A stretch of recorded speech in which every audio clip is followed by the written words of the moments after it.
जय हिंद। मैं पुरुषोत्तम कुमार आप सभी के अपने YouTube चैनल यूथ सफलता एक्सप्रेस पर सभी लोगों का स्वागत करता हूं। आइए आज के इस वीडियो में हम लोग मैथ्स और रीजनिंग दोनों से संबंधित कुछ महत्वपूर्ण प्रश्नों पर विचार करेंगे। आइए देखिए क्वेश्चन नंबर पहला क्या कहता है। कहता क्या है, ध्यान दीजिएगा। कहता 38 रुपये प्रति केजी तथा 30 रुपये प्रति केजी वाली चीनी को है ना किस अनुपात में मिलाया जाए ताकि मिश्रण को 35 रुपये 20 पैसे प्रति केजी बेचने पर 10% का लाभ हो। देखिए, एक 38 रुपये प्रति केजी वाला चीनी है और एक 30 रुपये प्रति केजी वाला है। कहता दोनों को किस अनुपात में मिलाएं ताकि मिश्रण को 35 रुपये 20 पैसे बेचने पर 10% का लाभ हो। देखिए, ऐसे प्रश्नों को बनाने के लिए एलिगेशन लगाते हैं। अब देखिए, तो एक जो है आपका 38 रुपये प्रति केजी वाला है और एक कैसे है आपका 30 रुपये प्रति केजी वाला। लेकिन जब एलिगेशन मेथड आप लगाते हैं तो अगर ऊपर में जिस चीज़ का क्रैमुल का चर्चा होता है उसी का औसत मान बीच में चाहिए। अगर ऊपर में दोनों प्रकार के चीनी का क्रैमुल है तो बीच में मिश्रण का क्रैमुल चाहिए, लेकिन हमको दिया गया मिश्रण का विक्रैमुल, तो यहाँ से पहले क्रैमुल निकालिए। देखिए, तो 35 रुपये 20 पैसे जब हम मिश्रण को बेचते हैं नहीं, तब हमको हो जाता है 20%। तो देखिए ना, 35 रुपये 20 पैसे बेचते हैं तो हमको हो जाता है 10% का लाभ। अच्छा, तो 35 रुपये 1 केजी को मिश्रण को 35 रुपये 20 पैसा में बेचे, लाभ हो गया। इसका मतलब खरीदा गया होगा कम में, है ना। तो हो जाएगा आपका 100 बटा कितना हो जाएगा आपका 110, है ना। 100 बटा कितना 110। चलिए इसको हल कर लीजिए, यहाँ से दशमलव हटा दीजिए। अब 11 से काट लीजिए, 11 से कटेगा ये आपका 11 से कट गया आपका 3 और कितना 2, यानी मिश्रण का क्रैमुल आ गया 32 रुपये प्रति केजी, है ना। 32 रुपये प्रति केजी यह हो गया आपका मिश्रण का क्रैमुल। ये क्या निकाल लिया हमने, यह हो गया मिश्रण का क्रैमुल 32 रुपये प्रति केजी। देखिए, हमको दिया गया था मिश्रण का विक्रैमुल, तो हम एलिगेशन लगाने के लिए वो दोनों प्रकार के चीनी का क्रैमुल दिया गया था, तो बीच में औसत क्रैमुल चाहिए, तो मिश्रण का विक्रैमुल दे दिया गया था, तो उसके माध्यम से जो है पहले मिश्रण का क्रैमुल निकाल लिए। अब इसका प्रयोग बीच में कर लीजिए, है ना। अब क्रॉस करके क्या करते हैं, बड़ा वाला में छोटा वाला घटाते हैं, तो 32 में से 30 गया, कितना हो जाएगा 2, और 38 में से देखिए 32 चला जाएगा तो कितना हो जाएगा आपका 6।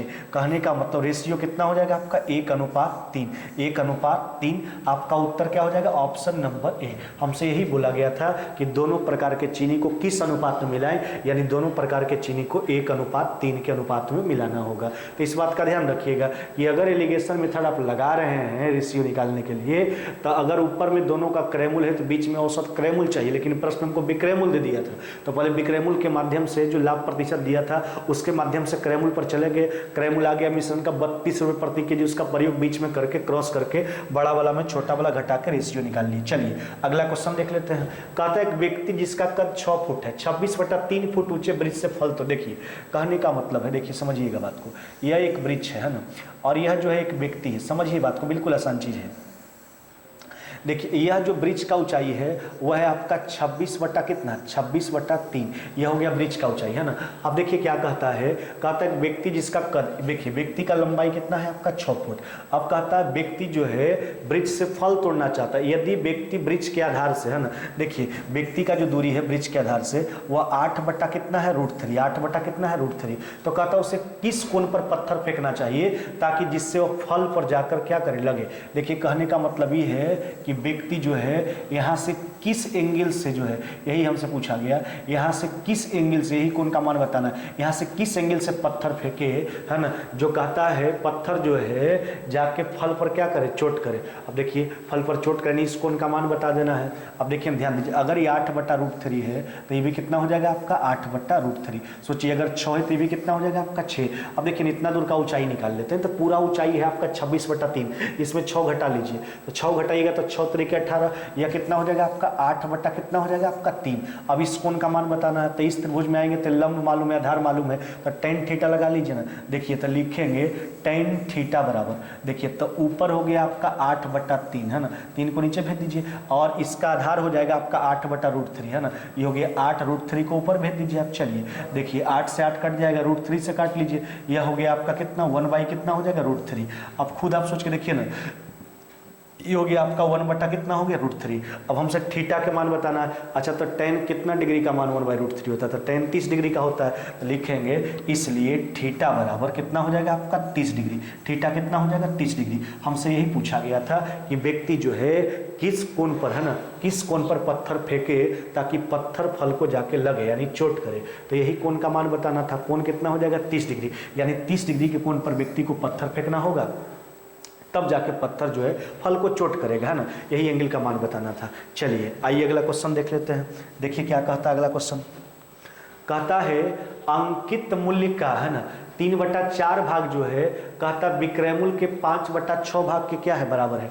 अब देखिए समझिए, अंकित मूल्य का 3/4 भाग विक्रय मूल्य के 5/6 भाग के क्या है बराबर है। देखिए तो यहाँ पर हम क्या करेंगे, अंकित मूल्य और विक्रय मूल्य के बीच का रेशियो, देखिए मार्केट प्राइस, है ना, और सेलिंग प्राइस का रेशियो निकालते हैं। मार्केट प्राइस और सेलिंग प्राइस का कैसे निकालेंगे, अंकित मूल्य का 3/4 जो है वो विक्रय मूल्य के 5/6 के बराबर है। आपको हम कई और बताते हैं कि जब भी गुणात्मक भाग अगर बराबर हो तो राशि का अनुपात गुणात्मक भाग को पलटने के बाद तो अंकित मूल्य का 3/4 विक्रय मूल्य के 5/6 के बराबर है, तो गुणात्मक भाग को पलट के रेशियो निकालेंगे। पलटिए तो यह हो जाएगा आपका 4 बटा कितना हो जाएगा आपका 3, और यह कितना हो जाएगा आपका 6 बटा कितना हो जाएगा 5। अब देखिए लॉसा कितना हो जाएगा आपका 15, 15 से गुना कर लीजिए, तब 15 से गुना कीजिएगा तो कितना हो जाएगा आपका, यह हो जाएगा आपका 20, है ना। अच्छा ये कितना हो जाएगा आपका 18, है ना, तब 20 अनुपात कितना हो गया 18, और भी कट जाएगा 10 अनुपात 9 हो जाएगा। हमसे डिस्काउंट का प्रतिशत पूछा तो हमसे छूट का जो प्रतिशत पूछा, सोचिए तो market price 20 unit, selling price आपका 18 यूनिट, डिस्काउंट कितना का है 2 का, कहां से है भाई 20 से, तो 2 जो है 20 का कितना परसेंट है। चलिए काट लीजिए इसको 10 बार में, यहां से 10 बार में काट के हटा दीजिए, है ना, तो आपका उत्तर कितना हो जाएगा 10%। आपसे डिस्काउंट का प्रतिशत पूछा गया था, यानी छूट का जो प्रतिशत हो जाएगा वह कितना हो जाएगा आपका 10%। बस जो बात बोला गया था, अंकित मूल्य का 3/4 जो है विक्रय मूल्य के 5/6 के बराबर है, गुणात्मक भाग बराबर था, राशि का अनुपात गुणात्मक भाग को पलटने के बाद प्राप्त करेंगे। अंकित मूल्य विक्रय मूल्य के बीच का रेशियो आ गया 20/18, अंकित मूल्य 20 यूनिट, विक्रय मूल्य 18 यूनिट, यहाँ पर डिस्काउंट 2 यूनिट का, डिस्काउंट तो हमेशा मार्केट प्राइस से ही दिया जाता है, तो 2 जो है 20 का कितना परसेंट है 10% हो जाएगा। आपका उत्तर हो जाएगा ऑप्शन नंबर बी। चलिए आइए अगला क्वेश्चन देख लेते हैं। कहता है धनराशि 1 वर्ष के लिए 18% चक्रवृद्धि ब्याज की दर से उधार दिया गया। नहीं, चक्रवृद्धि ब्याज अर्धवार्षिक होने पर ब्याज 324 रुपये बढ़ जाता है, तो हमसे कहता है उधार दिया गया राशि। देखिए तो पहले आप दोनों स्थिति का रेट निकालिए। देखिए तो दिया गया 18% पर, नहीं, अब यहाँ पर बात समझिए, 18% वार्षिक रेट था। अब क्या कहता है, अगर ब्याज चक्रवृद्धि ब्याज अर्धवार्षिक हो जाए तो ब्याज पहले की अपेक्षा 324 रुपये बढ़ जाता है। अच्छा तो देखिए अर्धवार्षिक वाला केस में वार्षिक रेट निकालिए। अच्छा अर्धवार्षिक जैसे ही कीजिएगा तो रेट तो हो जाएगा, तो जो 18 था कितना हो जाएगा 9, तो पहला 6 महीना का 9, अगला 6 महीना का 9 और प्लस में 9 का इंटरेस्ट भी तो जुड़ जाएगा ना। चलिए तो ये हो जाएगा आपका, देख लीजिए ये हो गया आपका 18 दशमलव कितना हो जाएगा आपका, यह हो जाएगा आपका 18 दशमलव, है ना, कितना हो जाएगा 81%, 18 दशमलव। तो देखिए तो पहले वाला और अभी वाला के रेट में डिफरेंस देखिए आप, तो पहले 18% रेट था, अभी 18.81% रेट है, अंतर कितना का है आपका 0.81% का, है ना। तो कहने का मतलब पहले के अपेक्षा रेट कितना बढ़ गया 0.81%, तो इसी के कारण तो ब्याज बढ़ा होगा। तो कितना रुपया ब्याज बढ़ जाता है इसके कारण 324 रुपया, तो 324 रुपया ब्याज बढ़ता है किसके कारण 0.81% के कारण। 1% का मान निकाल लिए, प्रिंसिपल पूछा 100% का मान निकाल, यहाँ से दशमलव हटाइए, चलिए ऊपर 100 से कर लीजिए गुना, है ना। देखिए 81 से काट लीजिए 4 बार में, 4 पर 4 को सुनना, यानी कितना हो जाएगा आपका, यह हो जाएगा आपका 40,000, कितना हो जाएगा आपका 40,000, 40,000 रुपया प्रिंसिपल हो जाएगा। यही पूछा गया था, धनराशि पूछा गया था, उधार दिया गया राशि क्या है, उधार दिया गया राशि कितना हो जाएगा 40,000। तो देखिए 18% रेट था वार्षिक, है ना। अब कहता अगर रेट जो है अर्धवार्षिक हो जाए, छमाही हो जाए, तो 18% बदल जाएगा 9% में, लेकिन छमाही कीजिएगा तो पहला 6 महीना का रेट तो 9% होगा, लेकिन अगला 6 महीना का 9 तो होगा, साथ में 9 का ब्याज भी जुटेगा, तो उस स्थिति में रेट आ गया 18.81%। तो पहले की अपेक्षा कितना रेट बढ़ा 0.81%, उसके कारण ब्याज कितना बढ़ा 324, 1% का मान निकाल के 100% का मान निकाल लिए, प्रिंसिपल आ गया आपका 40,000, ऑप्शन नंबर सी। चलिए आइए अगला क्वेश्चन देख लेते हैं। कहता ए जो है टैंक को 4 घंटा में भर सकता है, नहीं, और पाइप बी जो है उसको 6 घंटा में भर सकता है। यानी यदि उन्हें 1 घंटा छोड़कर खोला जाता है और पाइप ए को पहले खोला जाता है तो टैंक कितना घंटा में भरेगा। देखिए ना, बारी बारी से कार्य करने वाला स्थिति है। ए जो है ये टैंक को 4 घंटा में भर सकता है और बी जो है वह टैंक को 6 घंटा में भर सकता है। टैंक का पूरा कैपेसिटी एज्यूम कर लीजिए, तो 4 और 6 का लसा कितना हो जाएगा आपका 12। तो 4 घंटा में 12 यूनिट 1 घंटा में कितना 3, 6 घंटा में 12 1 घंटा में कितना 2। अब देखिए तब पूरा टैंक जो है आपका 12 यूनिट का है।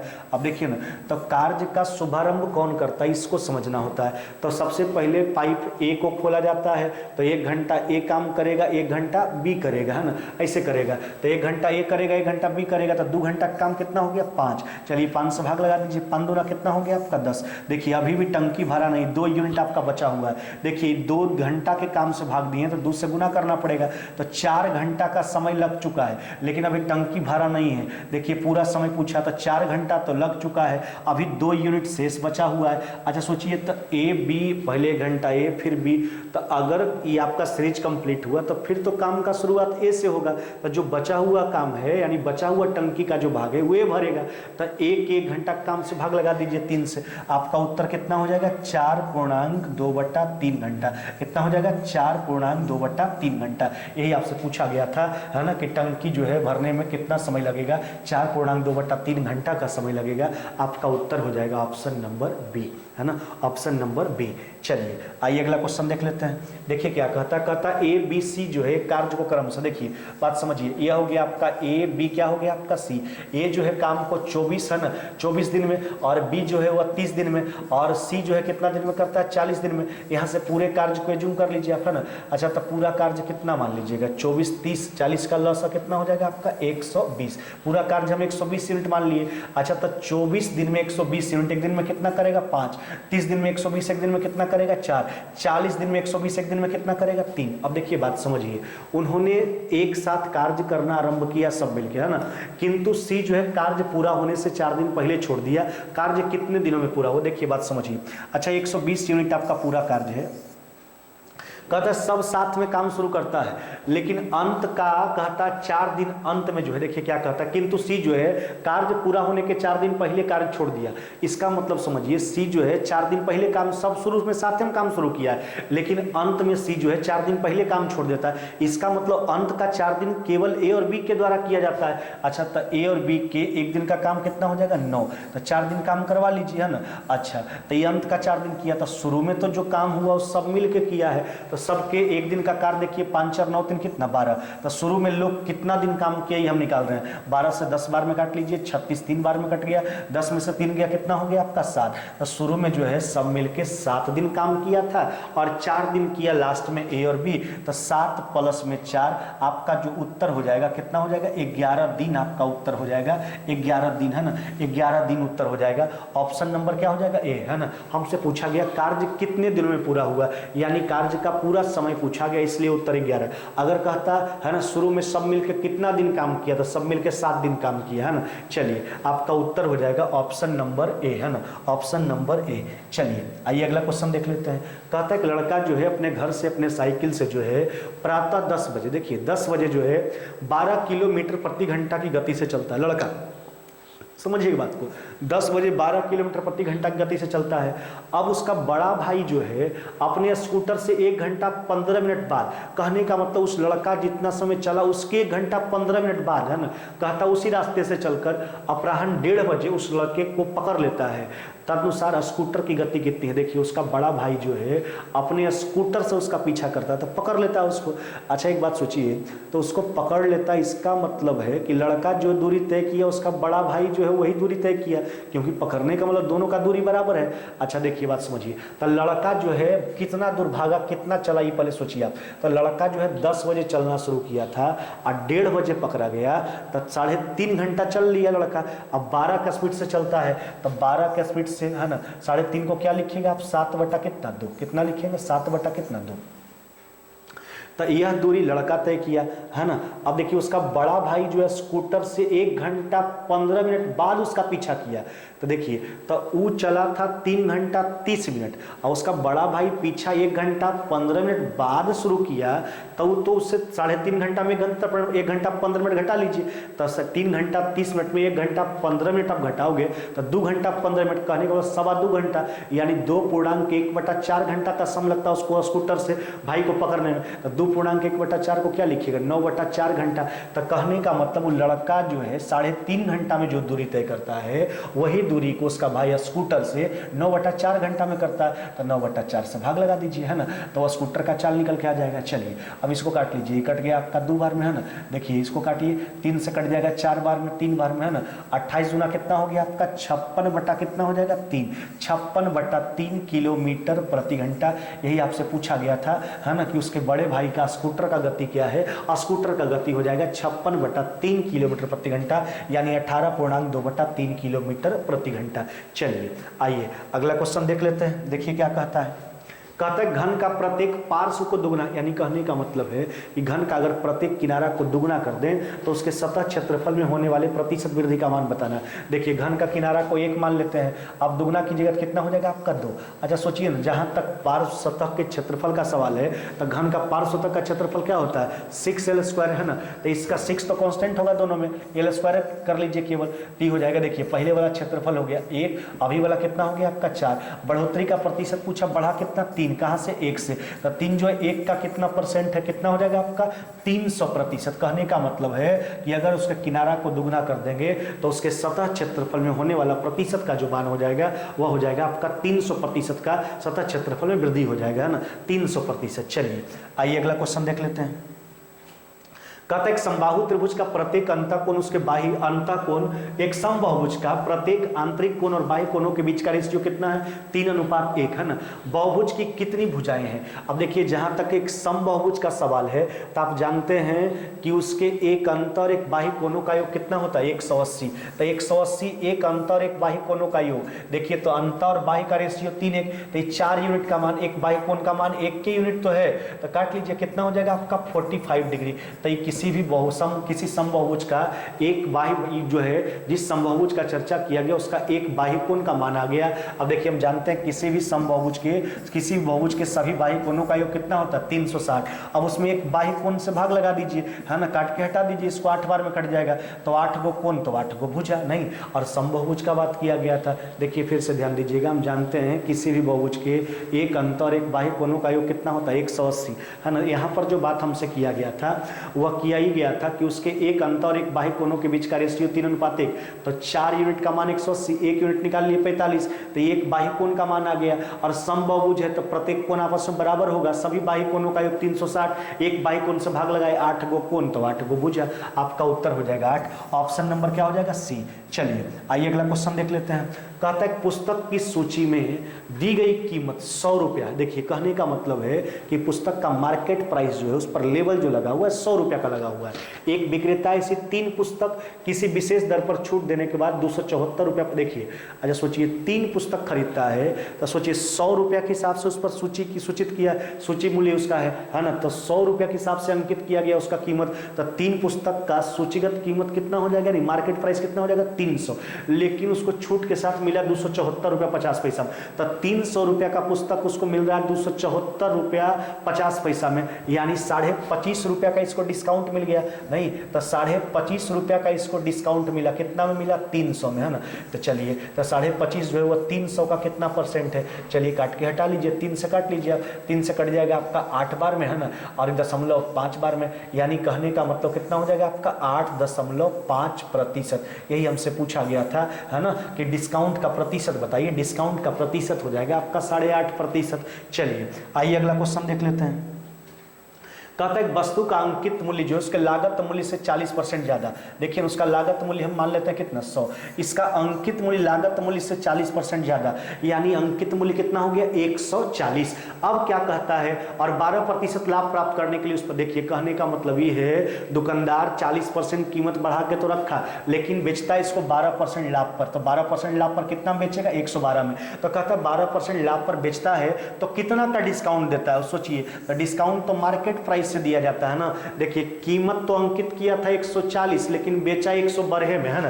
तो यहाँ पर डिस्काउंट कितना का दे दिया, 28 का। कहाँ से दिया, 140 से। तो 28 जो 140 का कितना परसेंट है, चलिए 28 से 5 बार में, 5 से 20 बार में काट लीजिए, आपका उत्तर कितना हो जाएगा, 20%, है ना। कहने का मतलब है कि 20% का डिस्काउंट देता है वस्तु पर, है ना।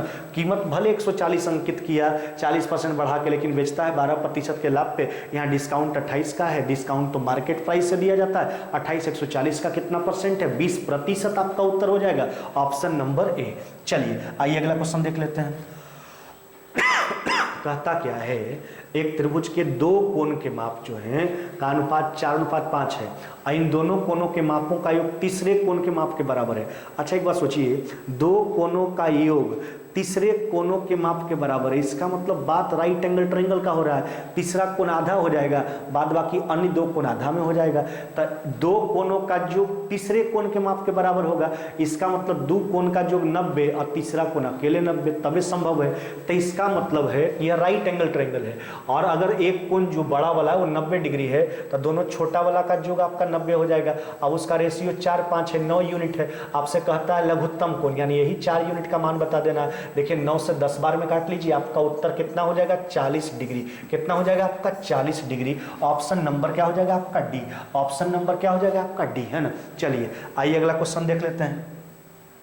कहता है 100 पुस्तकों का लागत मूल्य 60 पुस्तकों के विक्रय मूल्य के क्या है, बराबर है। देखिए इस प्रकार के प्रश्नों को बनाने के लिए क्या करते हैं, आप कुछ मत कीजिएगा। जब भी आपसे इस तरह का बात किया जाए, इतना का क्रय मूल्य इतना के विक्रय मूल्य के बराबर है, तो हम उल्टा मान लेते हैं ना। क्रय मूल्य वाला संख्या को विक्रय मूल्य मान लीजिएगा, विक्रय मूल्य वाला को क्रय मूल्य मान लीजिएगा। 100 पुस्तक का लागत मूल्य काम करेगा विक्रय मूल्य का, 60 पुस्तक के विक्रय मूल्य की काम करेगा क्रय मूल्य का। उल्टा मानते हैं। अब आपको पता भी लग जाएगा कि लाभ होने वाला है कि हानि होने वाला है। लाभ 60, क्रय मूल्य 60, विक्रय मूल्य 100, यानी लाभ कितना का हो गया, 40 का। कहां से, 60 से। 40 जो है 60 का कितना परसेंट है, चलिए काट के हटा लीजिए। यह हो गया 2 और ये कितना हो गया 3, 200/3। कहने का मतलब हो जाएगा कितना, 66.2/3% का प्रॉफिट हो जाएगा, है ना। 66.2/3% का। ऑप्शन नंबर क्या हो जाएगा आपका, बी। तो बस आप केवल जो हम बोले हैं कि जब भी तुलना का बात किया जाए, कितना वस्तु का क्रय मूल्य जो है इतना के विक्रय मूल्य के बराबर है,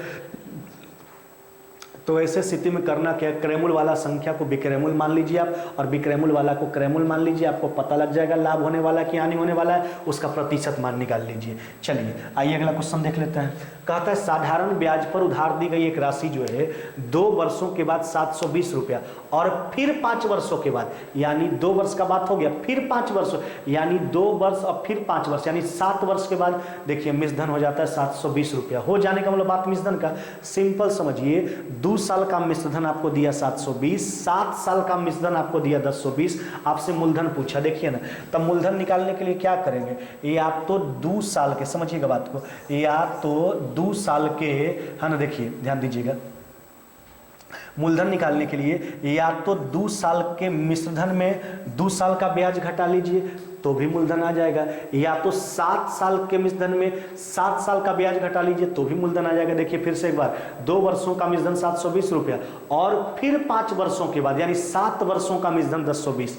अच्छा सोचिए, समझिएगा बात को। तो 2 साल का मिश्रधन बोले तो इसमें मूलधन होगा, 2 साल का ब्याज होगा, और जबकि हम 7 साल का मिश्रधन बोलेंगे तो उसमें मूलधन होगा, 7 साल का ब्याज होगा। अच्छा तो राशि में डिफरेंस क्या, साधारण ब्याज हर वर्ष का बराबर होता है, तो मूलधन दोनों में कॉमन है, लेकिन एक में 2 साल का ब्याज, एक में 7 साल का ब्याज, तो जो अंतर हुआ होगा वो 5 साल का ब्याज है। अच्छा तो 720 और 1020 में अंतर कितना का है, 300 का। तो 300 का जो है 5 साल का ब्याज है, 300 का अंतर है, और अंतर क्या है, 5 साल के ब्याज का। तो 300 5 साल का ब्याज है, साधारण ब्याज हर वर्ष का बराबर होता है, तो 2 साल का निकालेंगे क्योंकि हम 2 साल के मिश्रधन को लेकर चल रहे हैं। चलिए 60 बार में काट लीजिए, तो 720 में से 120 घटा लीजिए, कितना हो जाएगा आपका 600 रुपया, 600 हो जाएगा आपका। ऑप्शन नंबर क्या हो जाएगा आपका, बी, है ना।